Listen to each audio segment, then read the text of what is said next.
The alarms were screaming at Dallas Memorial Hospital when my phone rang at 3:47 a.m. Emergency room monitors going dark, patient records locked out, backup systems failing one by one. The night supervisor's voice cracked with panic. "Mr. Palmer, we can't access anything." The new security update broke everything. I was already reaching for my keys when the irony hit me.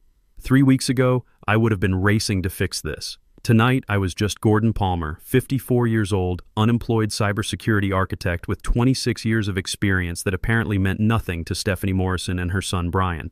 Let me back up and tell you how I got here. I'm Gordon Palmer, but everyone calls me Gordy. 26 years ago, I walked into Sentinel Guard Technologies as a junior network engineer fresh out of the Army Corps of Engineers. No fancy MBA, no family connections, just a guy who understood that when you're protecting critical infrastructure, failure isn't an option. I built my career the old-fashioned way, started pulling Ethernet cables and working my way up through every level of the company. Back in the day, I'd crawl under raised floors in server rooms, trace network problems by hand, and stay up all night making sure hospital systems stayed online. While other guys were coaching Little League or taking weekend fishing trips, I was in those server rooms making sure power grids stayed secure. Cost me my marriage, cost me time with my kids, Tommy and Lisa. But I told myself it mattered. What we did kept people alive. When a dialysis machine needed to communicate with a central database, or when military communications had to stay encrypted, my work was the invisible foundation keeping everything running. Over the years, I designed the zero-point architecture that protected everything from military communications to medical devices. 42 patents with my name on them worth $1.1 billion in licensing deals. Not bad for a kid from small-town Texas who started out as a cable installer in the Army. The relationships took even longer to build. Dr. Heinrich Müller in Munich, who trusted me to secure his medical device network. Colonel Janet Foster at North Point Defense Solutions, who'd call my personal cell when classified systems needed updates. Hospital administrators from Dallas to Detroit who knew my voice meant their patients were safe. These weren't just business contacts. They were people who'd been through midnight crisis calls with me, who'd watched me solve problems nobody else could handle. Trust earned over decades, one emergency at a time. When systems failed at 2 a.m., they called Gordon Palmer, not some corporate help desk. Stephanie Morrison became CEO 2 years ago. Harvard MBA, all polish and PowerPoints. She talked a good game about digital transformation and agile methodologies, but I could tell she didn't really understand what we did. To her, cybersecurity was just another line item on the quarterly report. She'd walk through our technical briefings, checking her phone, nodding at the right moments, but never asking the hard questions. Brian showed up 8 months ago, Stephanie's son, 28 years old, fresh from some startup that got bought out before it launched. Kid had never run a real security operation, never been woken up at 3 a.m. because a power grid was under attack, never had to explain to a hospital administrator why their patient monitoring systems were down. But he was family. That apparently counted for more than experience. I tried to mentor him, really tried. Showed him our protocols, explained why we did things certain ways, walked him through the legacy systems that kept America's infrastructure running. But Brian wasn't interested in learning. He was interested in disrupting. Every conversation turned into a lecture about blockchain solutions and AI-driven paradigms. The boy could talk for an hour about revolutionary approaches without understanding why we verified every security update 3 times, or why our authentication protocols required personal verification for critical systems. "Gordy, you're thinking old school," he'd say. "We need to embrace disruptive technologies." Kid had no idea that old school meant understanding that when you're protecting a hospital's patient records, there's no such thing as acceptable downtime. The writing was on the wall when Stephanie announced a strategic restructuring last month. "We need to appeal to younger clients," she said during the all-hands meeting. "Our approach feels outdated. We need fresh energy to compete in the modern marketplace." Outdated. 26 years of keeping America's critical systems secure, and it was outdated. The end came on a Tuesday morning. Conference Room B, the one with windows overlooking downtown Austin. Stephanie slid the termination papers across that polished table while Brian sat there grinning like he'd won the lottery, already wearing the security badge that used to hang around my neck. "We appreciate everything you've done, Gordy," Stephanie said, not quite meeting my eyes. "But we need fresh energy. Brian here represents the future of cybersecurity." Brian leaned back in his chair, checking his phone while my career got flushed down the drain. 26 years of building something that mattered, and this kid was scrolling through social media during my termination meeting. 26 years, I said quietly. That's a long time to build something. Stephanie's expression didn't change. Times change. We have to adapt or get left behind. I thought about the text I'd sent Tommy 3 days earlier. Can't make it to your kid's soccer game, son. Critical system rollout this weekend. He'd replied, It's okay, Dad. I understand. I'd canceled family time to patch vulnerabilities that saved this company millions. Now here I was getting discarded like yesterday's newspaper, replaced by a kid who thought cybersecurity was about buzzwords and disruption. Sign the papers, Gordy, Stephanie said. HR will handle the transition smoothly. I picked up the pen, hand steady as a rock. Stephanie probably thought she was watching a defeated man, but she had no idea what she'd just triggered.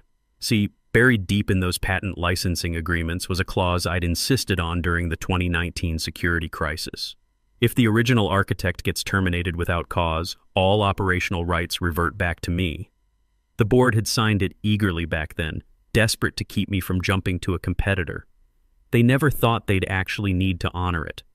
I signed my name with the same precision I'd used to design their security protocols. No drama, no speeches, just a signature that would cost them everything. Good luck, I told Brian as I stood up. You're going to need it. I walked out of that building carrying nothing but a cardboard box and 26 years of relationships they'd never be able to replace. The security guard at the front desk, Jimmy Rodriguez, had worked there almost as long as me. He just shook his head as I handed over my badge. This ain't right, Mr. Palmer, he said quietly. Everybody knows it. The first crack appeared 48 hours after my termination. I was sitting in my kitchen drinking coffee and scrolling through job postings when my phone buzzed with a text from Sarah Martinez, a project manager I'd worked with for 10 years. Gordy, something weird is happening. Munich just froze the medical device contract. They're asking for you specifically. I set down my coffee and called Dr. Mueller directly. His accent was thick when he answered, voice strained. Gordon, thank God. We received authorization requests from someone named Brian Morrison, but our protocols require your personal verification. The contract is very specific about this. I'm no longer with Sentinel Guard, Heinrich. Long pause. Then we have a problem. Without your authentication, we cannot proceed with the security updates. Our entire network remains vulnerable. Here's what these MBA types never understand. When you're securing critical systems, trust isn't transferable. You can't just hand someone a manual and expect 20 years of relationship building to transfer over. These people knew my voice, had my personal cell number for emergencies, trusted my judgment after years of midnight crisis calls. Within hours, the dominoes started falling. Colonel Foster at North Point Defense Solutions sent an automated response to Sentinel Guard's team. Original architect verification required.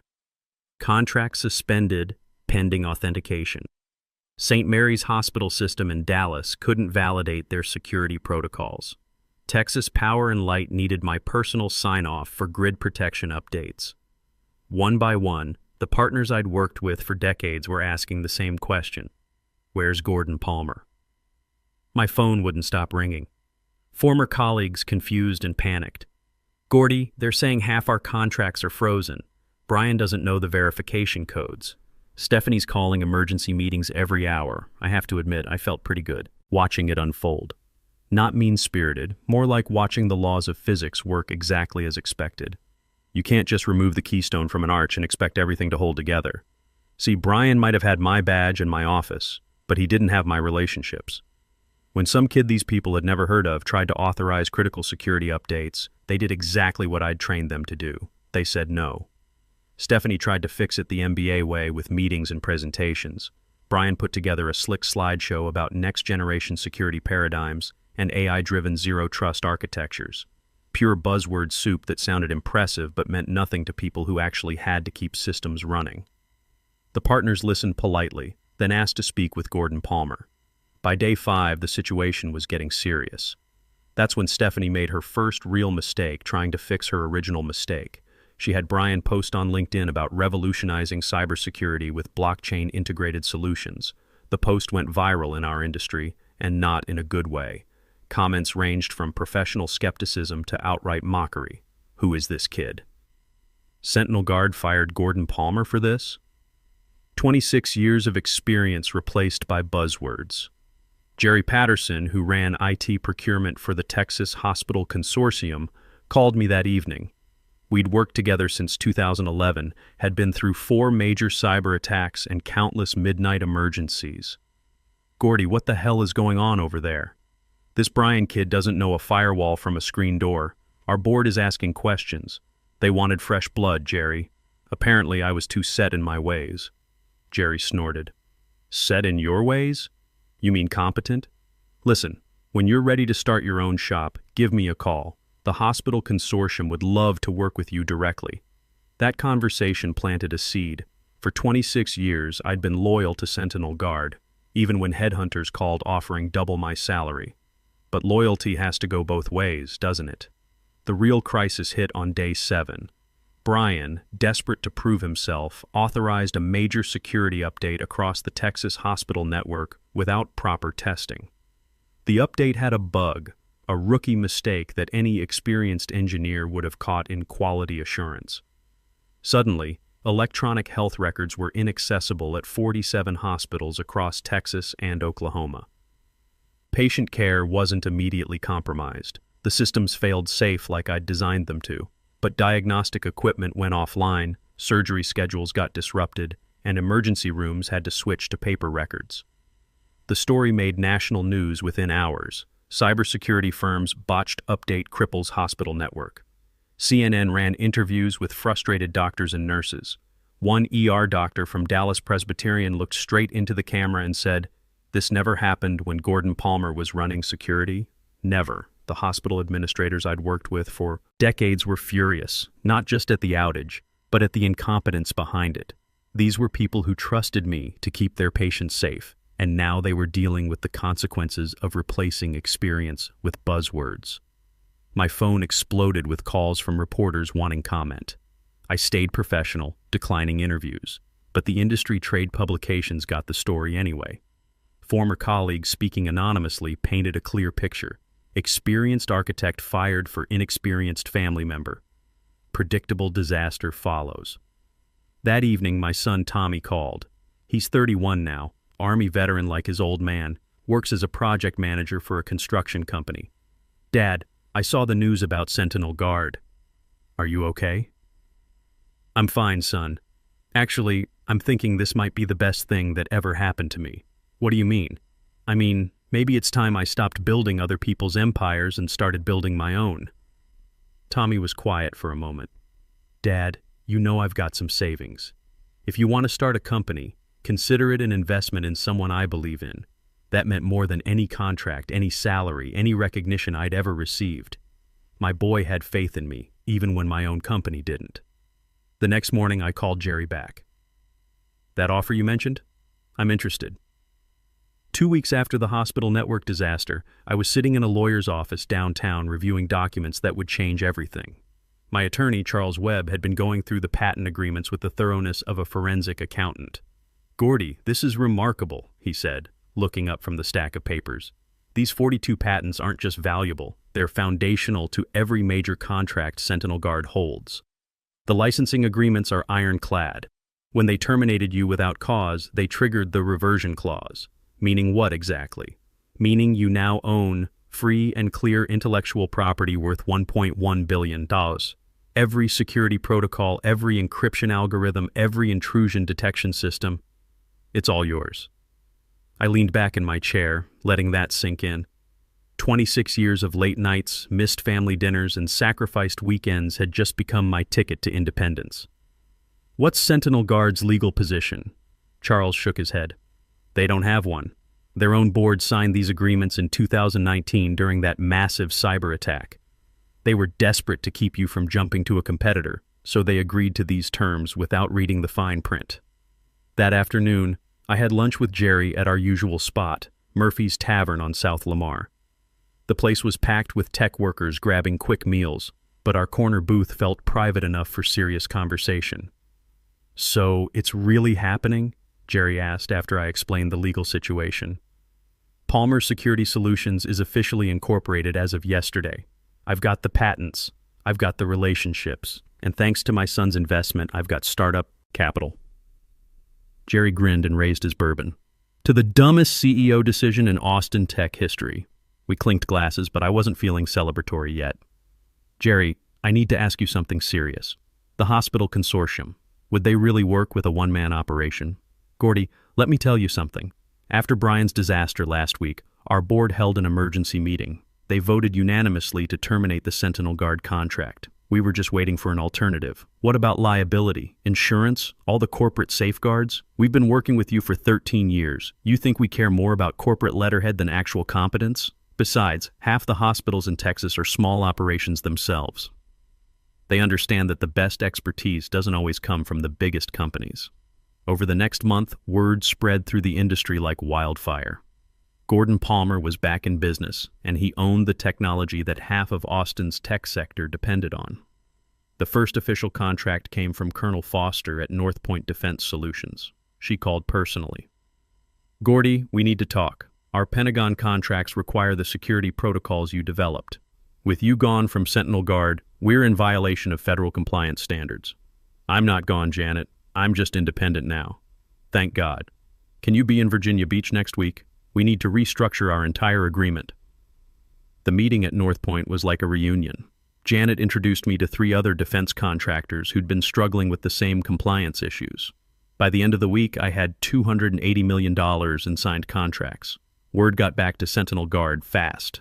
Stephanie called my cell phone directly, a number she'd never bothered to save in 26 years of working together. Gordy, we need to discuss this situation. You're poaching our clients. I'm not poaching anything, Stephanie. These are relationships I built over decades. They're choosing to work with me because they trust my expertise. This is corporate theft. I'll sue you into bankruptcy. I kept my voice calm. Go ahead. Your own legal team will explain why that's not going to work. You fired the guy who owned the technology. Actions have consequences. She hung up without another word. The industry trades picked up the story within days. Veteran security architect strikes gold after controversial firing. The article detailed how Sentinel Guard had lost $450 million in contracts in 8 weeks, while my new firm was signing deals with major defense contractors and hospital systems. But the real validation came from an unexpected source. Senator Maria Rodriguez, chair of the Senate Cybersecurity Subcommittee, called personally. Mr. Palmer, I've been following your story with great interest. We're holding hearings on critical infrastructure protection next month. Would you be willing to testify as an expert witness? I'd be honored, Senator. Good. We need people with your experience helping us understand these threats. The recent hospital network failure has raised serious questions about private sector cybersecurity standards. You gotta love the irony. Brian's incompetence had created a national security discussion, and I was being called to Washington to help fix the problems his generation had created. Meanwhile, Sentinel Guard was imploding. Brian had made 4 more major mistakes, including a failed update that knocked out traffic management systems in downtown Austin for 8 hours. Stephanie was calling emergency board meetings weekly, trying to explain how she'd managed to lose both her chief architect and $450 million in contracts in 2 months. The tech blogs were brutal. How Sentinel Guard's CEO destroyed a billion-dollar company in 60 days. The article quoted anonymous employees describing a toxic environment where experience was dismissed and nepotism rewarded incompetence. My daughter Lisa visited that weekend, bringing my 2 grandsons to see my new office space. It wasn't much, 2,000 square feet in a converted warehouse, but it was mine. The boys, 6 and 4 years old, were fascinated by all the computer equipment. Dad, I have to ask, Lisa said, while the boys played with some old keyboards I kept around. Are you bitter about what they did? I thought about that for a moment, watching my 6-year-old grandson trying to figure out how a mouse worked. No, sweetheart, I'm grateful. Stephanie and Brian taught me something valuable, that 26 years of loyalty and expertise can't be replaced by family connections and buzzwords. They showed me I was worth more than they ever realized. Lisa smiled. So what's next? Next, we build something that matters, something that protects people without betraying the folks who make it possible. 8 months after walking out of Sentinel Guard with nothing but a cardboard box, I was sitting in a Senate hearing room in Washington, D.C., preparing to testify before the Cybersecurity Subcommittee. The nameplate in front of me read Gordon Palmer, CEO, Palmer Security Solutions. Senator Rodriguez had done her homework. Her opening statement detailed how critical infrastructure failures had increased 300% in the past year, with most incidents traced back to inadequate security protocols and inexperienced management. Mr. Palmer, she said, you've been protecting America's critical systems for 26 years. In your expert opinion, what's causing this dramatic increase in failures?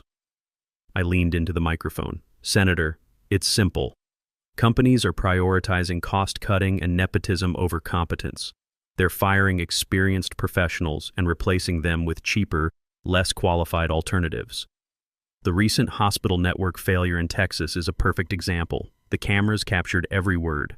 Brian's LinkedIn posts about revolutionizing cybersecurity were projected on screens behind me as I explained in technical detail exactly how his incompetence had endangered patient lives. When you replace 26 years of experience with someone who's never handled a real crisis, I continued, you're not just risking money, you're risking lives. Every dialysis machine, every power grid, every emergency room system depends on people who understand that there's no such thing as acceptable downtime. That testimony made national news. Veteran cybersecurity expert exposes industry crisis. The story went beyond tech circles. It was about American workers being discarded for cheaper alternatives, about experience being devalued in favor of buzzwords and connections. The response was immediate. 3 Fortune 500 companies called that week wanting to audit their cybersecurity leadership. The Department of Homeland Security offered a consulting contract to review federal infrastructure standards. My small warehouse office suddenly felt very cramped. Meanwhile, Sentinel Guard was in free fall. The board finally acted 3 weeks after my Senate testimony, firing Stephanie in a closed-door meeting that leaked to the press within hours. The industry blogs were merciless. Board dumps CEO who destroyed billion-dollar company. Brian disappeared from LinkedIn entirely after his post became a case study in corporate incompetence.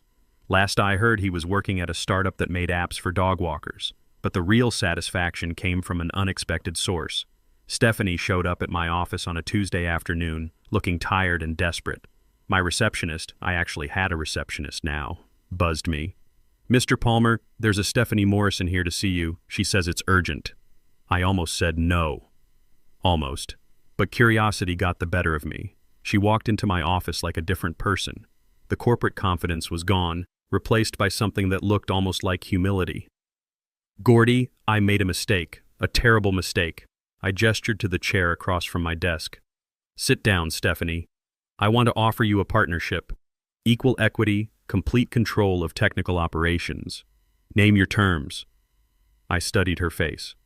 Why? Because I destroyed everything we built.